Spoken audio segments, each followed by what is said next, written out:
today, and thank you for Entrepreneurship Society for inviting me to be here with you today in this event.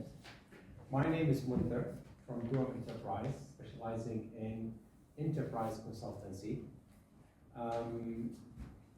Just to tell you about myself, I studied business in Kuwait University. That was in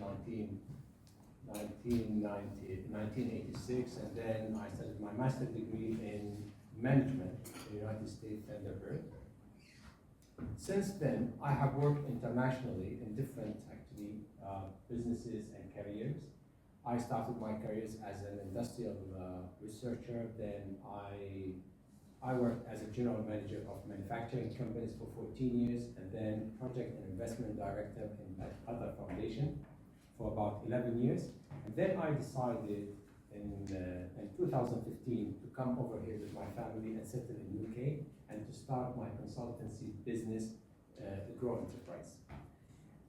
Today, when I was invited to come here, I was thinking about financial uncertainties or financial risk, and based on my experience, actually, for ourselves to do the consultancy work to our client, and based also on our client circumstances, I thought to come here and talk to you about 4 types of financial uncertainties that it is around the project life cycle of any project. That starts first from pre-implementation, which is studies and validation. For example, financial uncertainties that comes if the researcher does the feasibility study with wrong information about sales, about cost projections, about interest rate, discount rate, growth rate, etc. This, of course, it will harm a lot the accuracy of data and the outcome and the studies. And that's why I listed some tips and some actions that can help to mitigate that financial uncertainties or risk. The first thing is to do your homework as research. Research is, at the end of the day, is collecting primary and secondary data. Try to analyze it, try to make as much interviews as you can, try to read and to get more literatures, try to understand the business and industry very well. This will help to reduce actually any gap in data or assumptions. The second thing is always consult experts. When in every industry, it would have an expert community that you can consult to get more accurate information about the assumptions, about the process, the outcomes, etc. And third, to run always is useful to run risk analysis. Risk analysis can help you to understand, to identify risk, and also to understand the causes of risk, and to give you also more options to understand the reflection of those risks and uncertainties into the outcome. The second category is if the project is studied, after then you come across trying to get funds, to raise funds. This is a very critical issue, and I'm sure that everyone goes through business establishment. Raising funds nowadays, especially under this international financial uncertainties, is not any more easy job. But I can tell from my experience, actually, if you have good product, if you have well-studied project, if you know how to highlight your value proposition of the project very well as if you try to think and to demonstrate how your project is getting profits, reaching investors, communication, do research, and also to know your numbers. Your numbers about marketing, sales, technical, engineering, production, cost, growth, projection, viability tests like IRR, MPV, payback period, etc. This will help. And at the end, the ask for any investors, the first thing they would know is if you evaluate your enterprise, you need to think about what is the amount of money you want to get it from investors, and how much share you are willing to give away in your equity. This is another thing that you need to think about. The third category of financial uncertainty, that is about reaching break-even.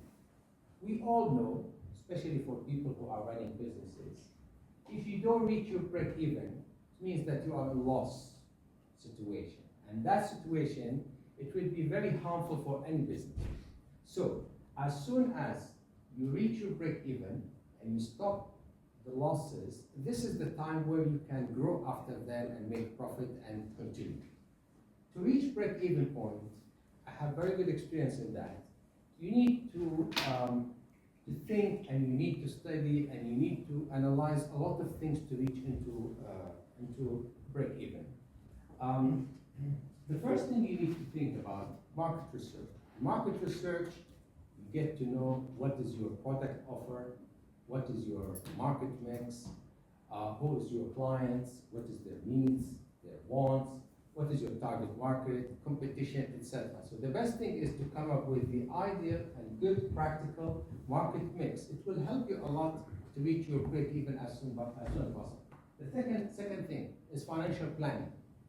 When we talk about financial planning, we talk about cash in and cash out. And if there is any deficits, we will understand how we get any funding for that within a certain period of time, which is always 1 year. So trying to put your financial planning in the level that it will make you near or you reach break-even into sales and revenues and cash in. It will help a lot to reach your cash in and break-even. The third thing for reaching break-even is to keep increasing your sales. Sales is very important for generating operating cash flows, and without sales, actually, it would be very difficult to make profit and to reach break-even. When we talk about sales, also controlling expenditures or costs, because if you control costs, increase your sales, it means that you can make money, surplus or profit. Otherwise, it will be difficult for that. And finally, actually, risk analysis.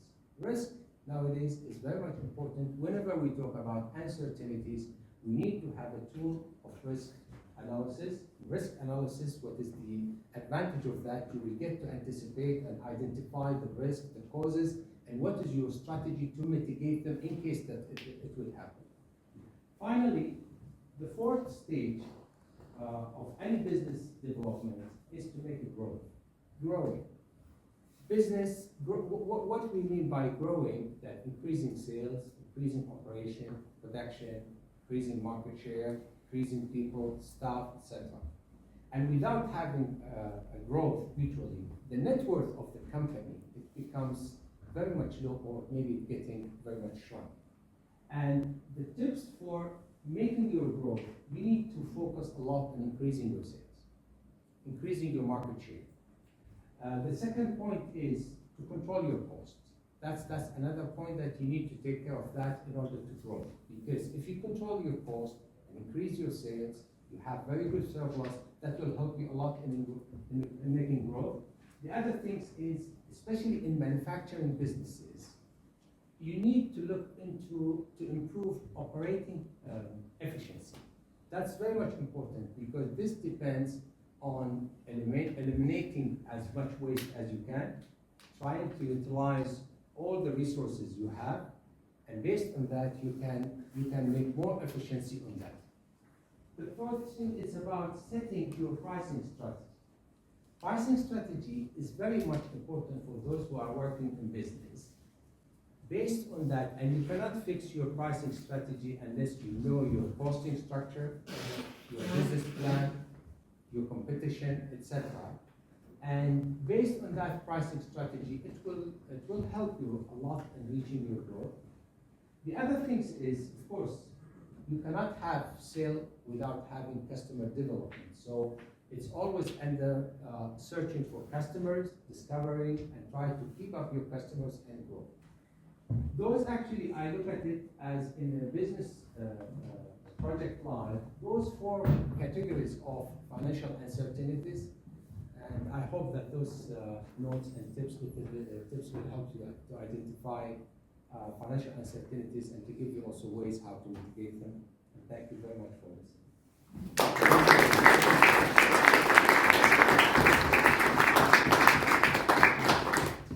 That is, it's the best thing is to do something you like. It's matching your background. You have interest, and you need to keep learning, reading, and learning more about it. And that's it. You will reach there. Thank you. Then I'm going. Yeah, so my firstly, I really like the framework that you built because it consists of all the elements. My question to you is that do you think that the UK is potentially going to be good for entrepreneurs and startups? Because, like for example, if an entrepreneur earns about £50,000 a year, he has to pay approximately 40% tax. And according to Statistica, 80% of the UK population is relying on unemployment funds by the government. So do you think, because of this, do you think that it is driving away all the entrepreneurs and startups? Well, to tell you frankly, I worked in the Middle East where we used to have free taxes. Yeah. So we used to earn 100% what we earn. And then I came here in UK, that was about 8-9 years ago. If I'm asked about my opinion, I think here is better because with taxes, usually you can be more efficient in managing your resources. That's first. This is my understanding. The second thing, I think also in local situation here with the taxes, maybe a bit hard for someone to work on that.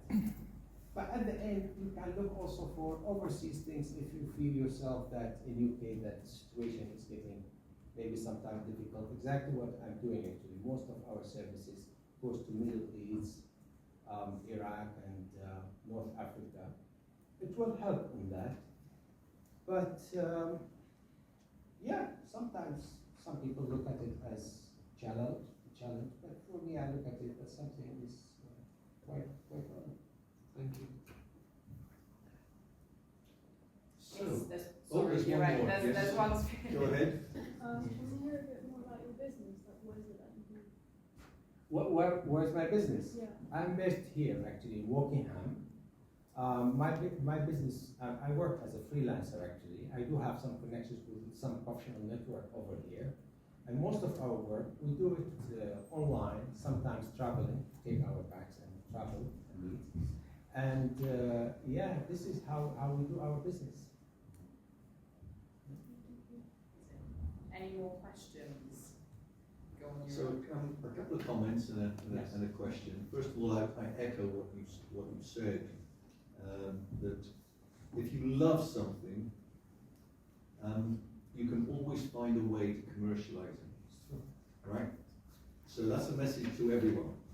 If you really love something and you spend every day doing whatever it is that you love, then think about commercialization, think about launching your business, because that's a well-trodden route to successfully launching a business, successfully growing a business.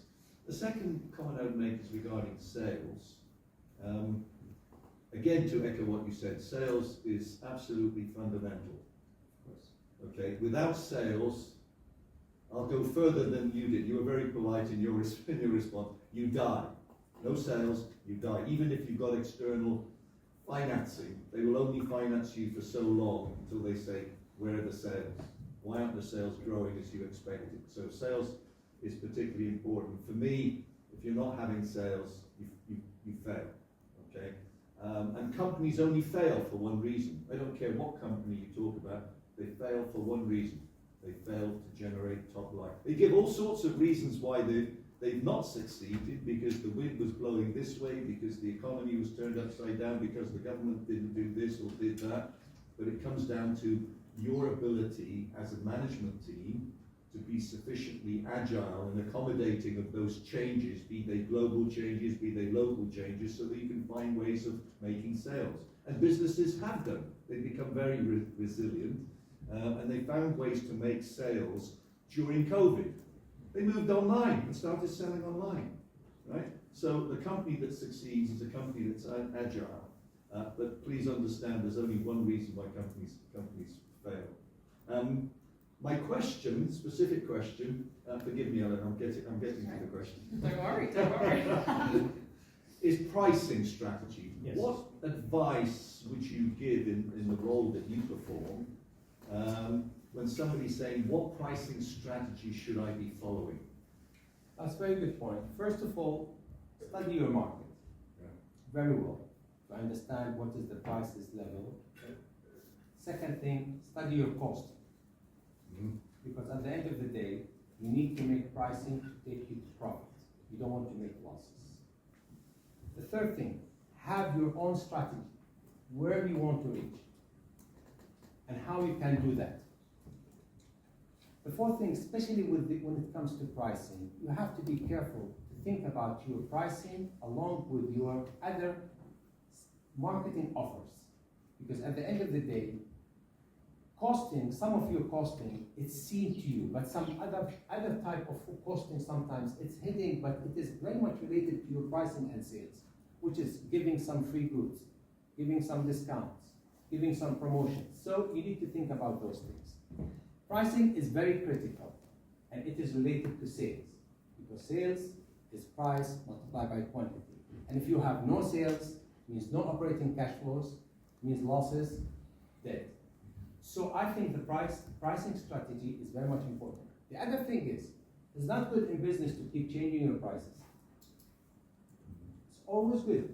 Study it very well, think about it, set it with a plan, do your research and risk analysis on that, keep margin for flexibility of offering anything, and try to testify it. But keep changing the pricing strategy over a span of months or years. I think this is not a good move at all. It will harm your business. No, thank you. There's a question. So, thank you for your talk. It was very informative. So, for myself personally, I'm in a dilemma because I run an events company. So, when you speak about growing, do you prioritize revenue or profitability? Because what I've realized in the events industry is like someone can book me for a party, right? And maybe I make £150 profit, or someone can hire my equipment, for example, and I make the same profit. So, in terms of my business, what would you advise? Do I prioritize growth as in numbers, or do I keep aiming for profit? Well, I think you cannot reach profit without growth. First, let us agree, because you will reach profit only after you pass your break-even point. You're reaching your break-even point depends from industry to industry, but you need to calculate it in terms of quantitative way to think about it. How many hours I can do as an event management? What is my fixed cost, variable cost? You have to be careful about that. What is the minimum level that I need to plan for it to reach sales? And how much after then I need to grow and make profit? It's at the end of the day, you need to sit down, your pen and a piece of paper, you need to calculate some of your assumptions which is related to your industry, but at the end, you need to calculate your quantitative part of business. How much my cost, what is fixed cost, what is variable cost, how much man hours I can sell, how I can make revenue, what is the level of target sales that I need to reach, and how much I need to grow. Those things you need to put them together, and the best one actually to decide on this is you, because you have from this business and you are supposed to have also good experience in that. Amazing. Any more questions? No. So another round of applause from us.